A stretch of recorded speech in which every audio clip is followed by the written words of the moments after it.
Hello, everyone. I have in the past had a professional etiquette video that I've always done for my PPE students that are going on site. And so I thought it would be important to also address etiquette for virtual PPEs and to lay out our expectations for you as a department and the college. Okay. So I hope that I can get through this pretty quickly. So it won't take too much time. So here's kind of what I'm going to go over today. I'm going to talk a little bit about etiquette, the Benedictine values, attendance, Zoom etiquette, your environment, your personal appearance, and I have some miscellaneous type things, and then just touch on being an ambassador. All right. So the first thing that we want to talk about is, I'm sure you've all heard of netiquette. I think we have netiquette addressed in every Bright Space course and in terms of expectations and things. And so we just want you to be, aware of what is expected of you and the type of behavior that we want you to display while you're, in these virtual meetings. Okay. And so, really, what the first thing listed here is, using appropriate language and sentences.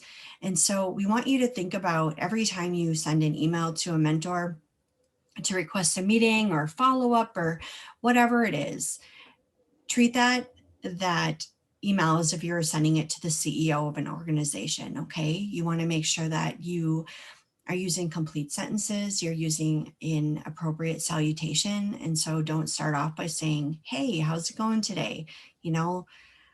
Good afternoon, so and so. I'm following up on whatever. So please try to use complete sentences. Obviously, check for spelling and grammar. It never hurts to have another person just kind of look over it. The other thing is try to avoid slang and any uncommon abbreviations.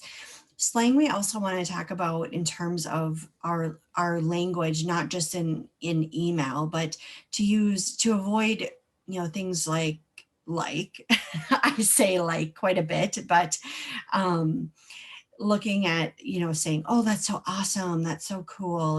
I don't know of any, I can't think of any other good examples off the top of my head, but that type of slang is what we're talking about. And of course, don't use any disrespectful language or threatening. And I'm not worried about that with any of you, but we do have to address it. Okay. All right. And so, of course, living out our Benedictine values, just try to, keep in mind that we have high expectations for you and we do expect you to live these values, every day, especially when you're representing the College of St. Scholastica and the Department of Health Informatics and Information Management. Okay. We do value diversity and we do encourage discourse, but we have to be very respectful and maintain hospitality and build community while doing it. Okay. And so obviously being respectful of differences while engaging in these discussions is really important. All right, attendance. So please be present. If you say you're going to be there, okay? Make sure that you're communicating clearly and openly with your group members about your availability. Be honest. I might have this thing pop up on Friday. I'm not sure I can commit. Just say it. Don't think, oh, yeah, it'll probably work out. We want to make sure that you can all be there at these meetings, okay? Make sure that you're making arrangements for your family needs in advance of these group meetings. So if you have small children, make sure that you have coverage for babysitters and people lined up to watch them, okay? Because it's really important that when you're in these meetings that you're focusing on the meeting and what you're expected to do during that meeting, okay? And there, of course, I said, do all you can to be present during the group meetings. And that actually means physically and mentally. Okay. So being present, I'm going to talk about this later, but, shutting down your other programs, putting your phone away, being really focused is really important. definitely be on time, and if at all possible, try to be early for these meetings. You never know when you're going to have a technical issue, and so being early is always a um, good good thing to keep in mind. Okay. All right. So next, um, let's talk about Zoom etiquette. Okay. So what is also important is that you're aware of your surroundings, right, in Zoom meetings. But you also want to make sure that you're muting your microphone. Okay, I put there a little note, the left corner of your screen, it is the picture of the microphone. You can click on that to mute yourself. And so whenever you're not speaking, it's best to just mute yourself. Okay. I love my headset. I think it's great. I think it also kind of blocks out some background noise. And so if you don't have one, um, you don't need to go out and buy one, but if you do have one, I would say use it for sure. Okay. The other thing is I just mentioned this a few seconds ago, is close any unneeded applications on your computer. Obviously, to one, keep you focused on the meeting, but two, also so your video is running optimally. Okay. Because sometimes those other applications are using up bandwidth, and we want you to have a really good connection so that you don't miss anything. All right. And I will mention too that if you are having bandwidth issues, sometimes I've found that even just shutting off your camera is helpful. And I know that's not what you really want to do during one of these meetings, but just keep it in mind if you are really experiencing bandwidth issues. Okay. So all right, a few more things about Zoom. So when you're speaking, we want to make sure that you let others know that when you're finished saying, what you have to say and what you have to share. And so maybe consider how you want to end um, your what you want to verbalize. Okay. How I want to say that. But when you're done, be like, okay, that's all. Thank you. Okay. Or, okay, I'm done. Thank you. All right. And so that's just a simple way to let your other group members know that you're done. Okay. And then the other thing is, if you want to speak, there's a couple different ways. And I would like your groups to kind of talk about this is, if you have a question that pops into your head and is really important to you, obviously we want you to ask that question. So you could always kind of physically raise your hand, just to let them know that, hey, I have a question. Or there is a raise hand feature here in Zoom. It says that I can't pull it up right now or show you right now, but it is available at the bottom center of your screen. And so make sure that you check that out, okay, before obviously going into a meeting if you can, or maybe during one of your group meetings, play around with functionality, decide how you want to conduct those Zoom meetings. The other thing is, we use the chat feature a lot. If you remember in our session with Mary Anderson, for our resumes, we use the chat feature a lot there. And so I was kind of the one designated as monitoring the chat to see about questions and things. And so talk with your group members about that and how you might want to use the chat feature if you even want to use it. Um, you know, uh, Depends on how you want to run your meetings. Okay. Just something to think about. All right. Of course, be mindful of your surroundings, because you want to keep in mind that your classmates and the other individuals in your Zoom meeting can see behind you. Okay. So it's really good if you're sitting upright at a desk or a table.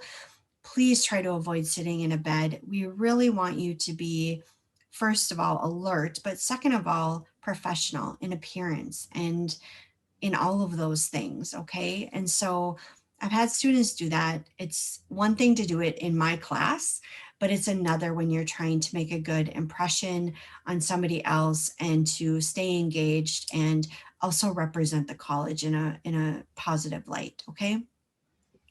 Also, if you would like people to avoid seeing your background, you can always use a virtual background. And so I'll post this PowerPoint or these Google Slides separately too, so you guys can go here and check out some of the virtual backgrounds that are available or how to set up a virtual background. The other thing is to be mindful of the lighting in the room.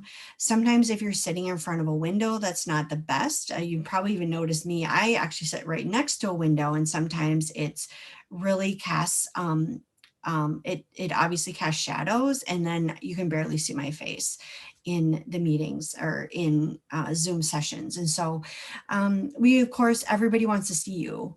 So make sure that you're aware of that in your environment. Okay. All right. Please look professional. As I have this quote here, you never get a second chance to make a first impression. While I know this is much different than if you're meeting somebody in person, it's really important that you're professional in all of your interactions, because you never know when you're going to need a contact and need maybe to reach out to that individual again. And you don't want to be that person that's like, oh yeah, that was the person that was laying in her bed and had her pajamas on.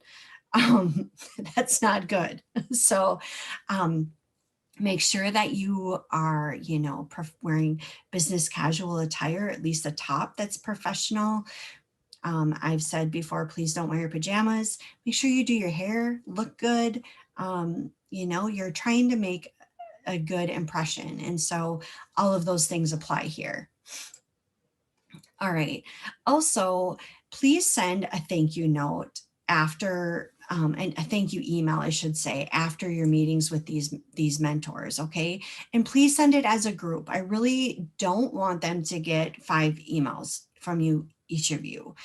It's different if, say they share with you that they would like to maybe send a policy and procedure to you, or whatever it is. If you have questions, those types of individual emails are just fine. But when it comes to a thank you, it would be great if you guys could draft one together as a group and send it. Okay. Make sure you silence your phones in meetings. I would also recommend just putting them away, because then you won't have any distractions. Obviously, there's going to be times where, well, I just had the example a few seconds ago where my daughter is out roller skiing by herself on the road, and I was a little nervous about doing it, having her go by herself, but I need to trust her. And of course, I get a text message, and I had forgot to silence my phone, but it, kind of an important thing if you're, things come up. And so if you can keep it silenced and still maintain focus, that's one thing. If you know that you can't, put it away. Okay. Out of sight, out of mind. All right. Lastly, here on this slide, make sure that you're aware of your body language and what that's communicating. Okay. Make sure you smile, make sure you sit up, make sure you're making eye contact. If you're looking all over the room, you're looking like, in my meetings with you, these pre-PPE meetings, I'm looking at another screen, but I've told you that I'm looking at this other screen because I have notes, or I have your pre-PPE conference worksheet pulled up. That is a way for me. I'm communicating with you that why I'm looking away. But if you're just sitting there during a meeting looking like this while all your group members are talking, that's not good. Okay. We want you to be making eye contact with the person that you're meeting with and staying alert and engaged through the entire meeting. Okay. All right. My last slide. This is my like rah-rah slide. Make sure that you are always keeping in the back of your mind that you're representing the college. Okay. You're also representing the Department of HIIM. Okay. And this program. And so you want to make a good impression in every encounter, and you want to make it a positive experience in every encounter you make with one of these professionals. And, I'm not as worried about this, the last bullet here about your behavior affecting future St. Scholastica interns, but it honestly can. Especially for students that are going on site. If they have a bad experience with one of our students, they're not as likely to be open to having another student in the future, especially if it's the first time that they've ever hosted one of our students. And so just keep that in mind that you are always representing the college. Okay. All right. That wraps it up. If you have any questions, always reach out to me, of course. I put this together based off of, a previous presentation I've given for students going out in traditional PPEs. And so I may have forgotten something. And so if there's something that you're really wondering about, please email me or post it in the discussion area, the Q&A in Brightspace in our discussion forum area, and I'll be happy to respond. All right. Have a great evening.